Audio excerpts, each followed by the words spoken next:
सोनापुर एक सुंदर सा गांव था जहां की सुबह आमतौर पर पक्षियों के चहचहाने से होती थी। उसी गांव के चौक पर माधव अपनी रेडी को जोर लगाकर धक्का दे रहा था, जिस पर केवल पत्ता गोभियों का ढेर लगा था। सूरज सिर पर था और माधव के चेहरे पर निराशा। गोभी ले लो, ताजी पत्ता गोभी ले लो। तभी एक काकी उसके पास आई और कहा, अरे माधव, कल भी तो गोभी ही लाया था।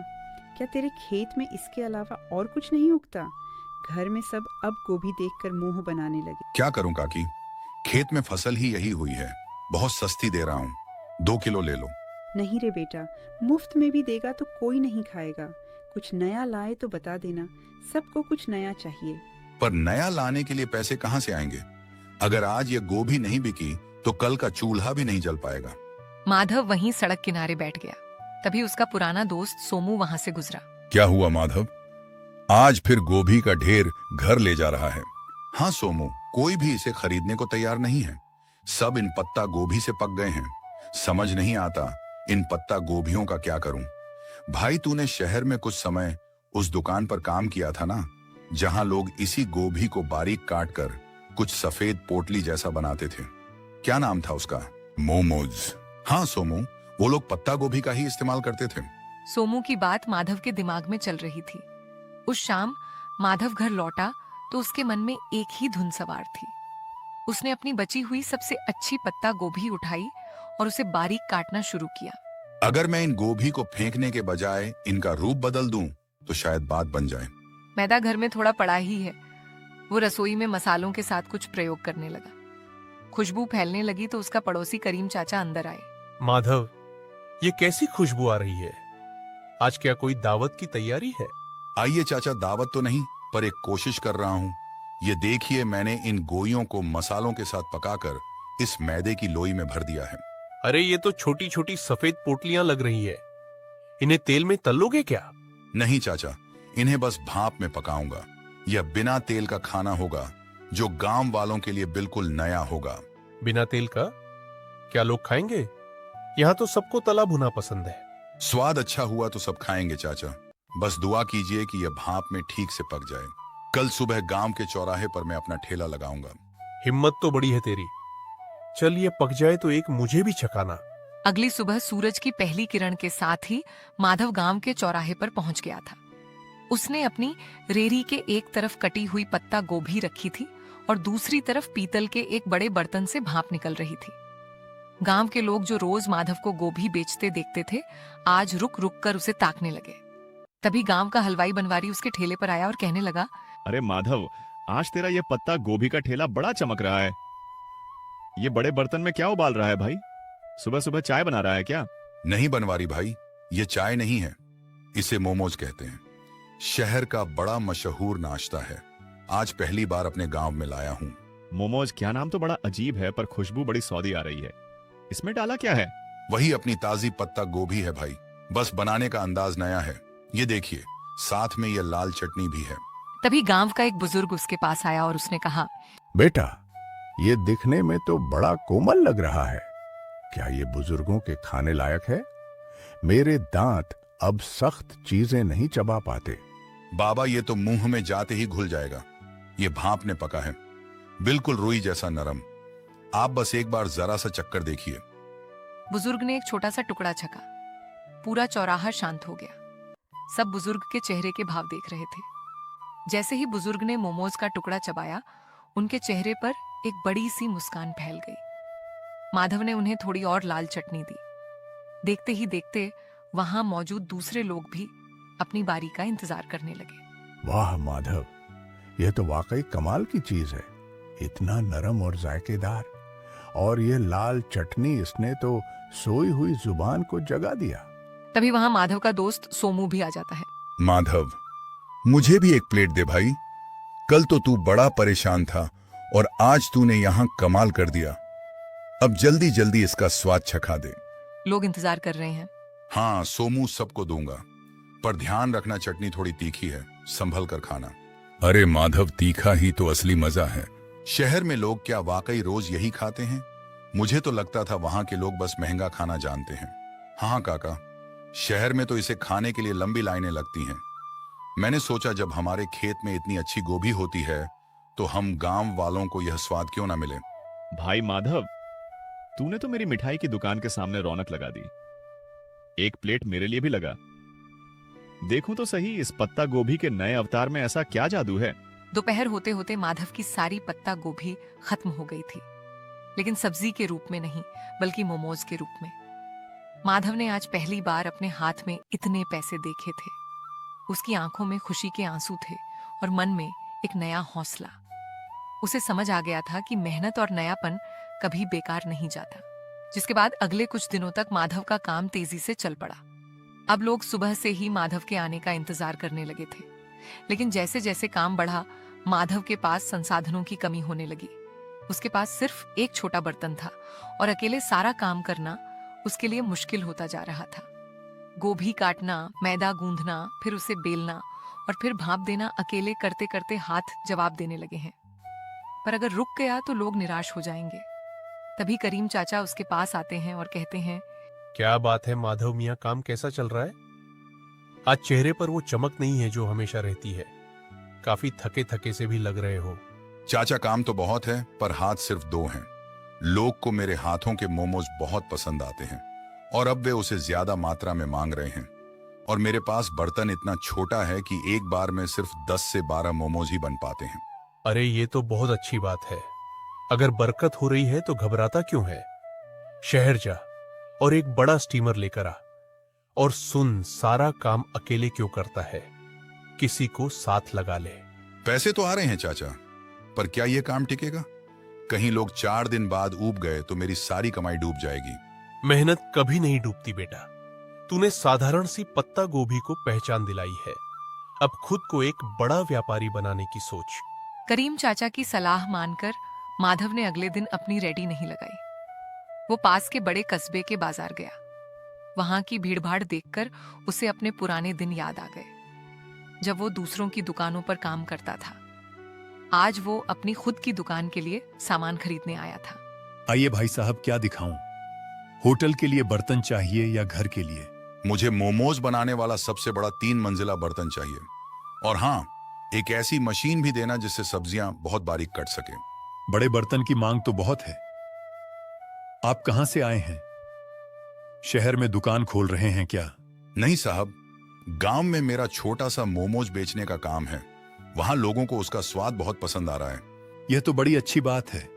ये लीजिए, यह स्टील का सबसे बढ़िया बर्तन है। इसमें एक साथ 50 मोमोज आराम से बन जाएंगे। और यह रही आपकी नई मशीन। इससे आपकी मेहनत आधी हो जाएगी। अब गांव लौटकर मुझे सिर्फ खाना नहीं बनाना, बल्कि अपने काम को और बेहतर बनाना है। कल से गांव वालों को मोमोज खाने के लिए इंतजार नहीं करना पड़ेगा। माधव जब नए बर्तनों के साथ गांव लौटा तो शाम हो चुकी थी। रास्ते में उसने ढेर सारी पत्ता गोभी खरीदी। उसे पता था कि अब उसका संघर्ष एक नए मुकाम पर पहुंच चुका है। उसने रात भर जागकर नए बर्तनों को साफ किया और अगले दिन की तैयारी की।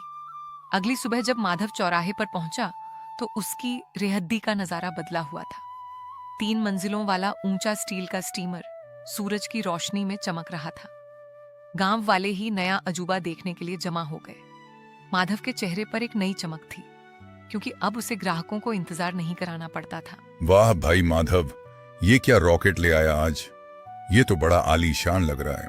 रॉकेट नहीं है सोमू भाई, ये 3 मंजिला स्टीमर है। अब एक साथ कई लोग मोमोज खा पाएंगे। कल तक तुम लोग शिकायत करते थे ना कि देर लगती है, लेकिन अब इसकी मदद से नहीं लगेगी। अरे भाई, बर्तन तो बड़ा कर लिया, पर क्या स्वाद वही रहेगा? बनवारी भाई, जायका तो मेरी मेहनत में है, बर्तन में नहीं। आप बस देखते जाइए। आज मैंने चटनी में एक खास चीज और मिलाई है। माधव, सुना है तूने कस्बे से कोई मशीन भी मंगवाई है। क्या अब मशीन से खाना बनाएगा? नहीं काका, मशीन सिर्फ सब्जियां बारीक काटने के लिए है। मेहनत तो अभी भी इन हाथों की ही रहेगी। मशीन से बस मेरा समय बचेगा ताकि मैं आप सबको गर्मा गर्म खाना खिला सकूं। उस दिन माधव की रेडी पर इतनी भीड़ थी कि गांव का मुख्य रास्ता जाम होने लगा। माधव बड़ी फुर्ती से हाथ चला रहा था। वो पत्ता गोभी की फिलिंग भरता, उन्हें आकार देता और स्टीमर में सजाता। कुछ ही मिनटों में भाप के साथ मोमोज तैयार हो जाते। तभी गांव के पटवारी जी अपनी गाड़ी से वहां रुके। माधव, ये क्या शोर मचा रखा है तुमने? पूरा गांव यहीं जमा हो गया है क्या? क्या? प्रणाम पटवारी जी, कुछ नया शुरू किया है। ये पत्ता गोभी के मोमोज हैं। आप भी जरा चक्कर देखिए, फिर बताइएगा कि गांव में ये कैसा लग रहा है।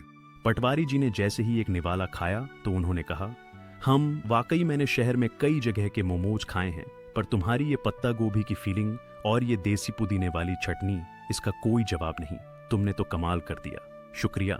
शुक्रिया साहब, बस सोच रहा था कि अपनी गोभी को फेंकने से अच्छा है उसे इस तरह लोगों तक पहुंचाया जाए। अगले हफ्ते तहसील के कुछ बड़े अधिकारी गांव आ रहे हैं। क्या तुम उनके लिए भी ऐसा कुछ इंतजाम कर सकते हो?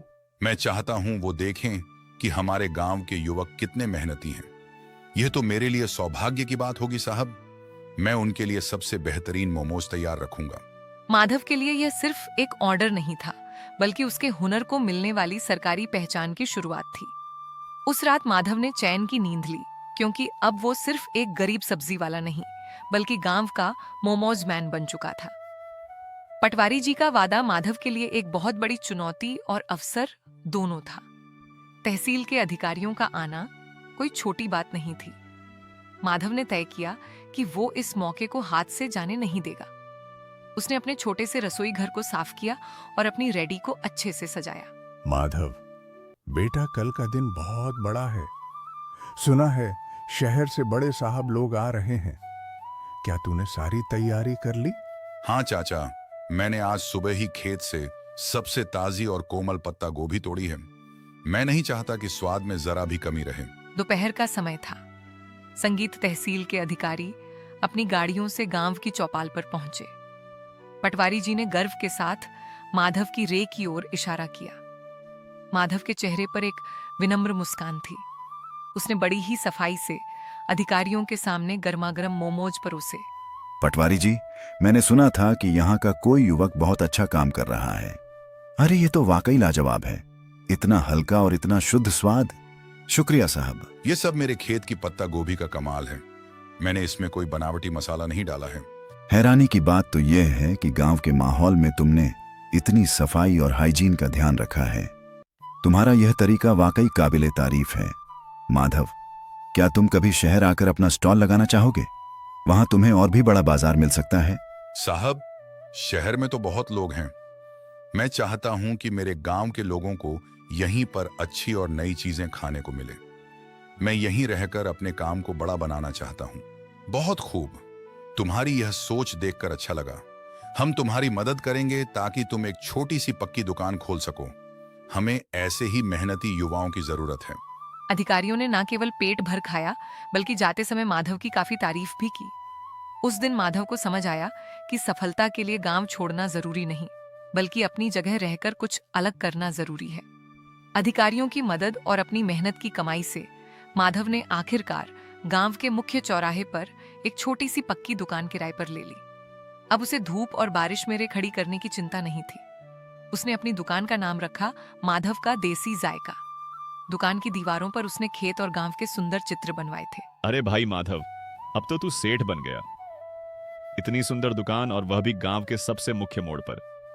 अब तो हमें बैठने के लिए कुर्सियां भी मिलेंगी। बनवारी भाई, बस आप सबका प्यार है। दुकान पक्की हो गई है तो क्या हुआ, स्वाद तो आज भी वही मिट्टी से जुड़ा रहेगा। जहां तू कभी गोभी का ढेर लेकर उदास बैठा रहता था, आज वहां तेरे नाम की धूम मची है। मैंने कहा था ना, गोभी को पहचान तूने दी है। चाचा, यह सब आपकी बातों का ही असर है। अब मैंने सोचा है कि मैं गांव के 2 और बेरोजगार युवकों को यहां काम पर रखूंगा। उन्हें मैं खुद ट्रेनिंग दूंगा ताकि वो भी अपना हाथ साफ कर सकें। बहुत नेक ख्याल है बेटा। तरक्की वही है जो सबको साथ लेकर चले। वक्त बीतता गया। संगीत और माधव की दुकान अब केवल सोनापुर ही नहीं, बल्कि आसपास के 10 गांव में मशहूर हो गई। लोग दूर दूर से उसके पत्ता गोभी मोमोज खाने आने लगे। माधव ने कभी अपनी गुणवत्ता से समझौता नहीं किया। वो आज भी रोज सुबह अपने खेत से ताजी गोभी खुद तोड़कर लाता था। माधव भाई, आज तो शहर से भी कुछ लोग आए थे। कह रहे थे कि सोशल मीडिया पर तुम्हारी दुकान की बड़ी चर्चा है। अब तो तुम्हें शहर में भी ब्रांच खोल लेनी चाहिए। सोमू, शहर की चकाचौंध अपनी जगह है, पर जो सुकून इस गांव की हवा और अपनों के बीच काम करने में है, वो कहीं नहीं। मेरा मकसद सिर्फ पैसा कमाना नहीं था, बल्कि अपनी मेहनत को एक नई दिशा देना था। तुमने वाकई साबित कर दिया कि अगर इरादा पक्का हो तो एक गरीब सब्जी बेचने वाला भी अब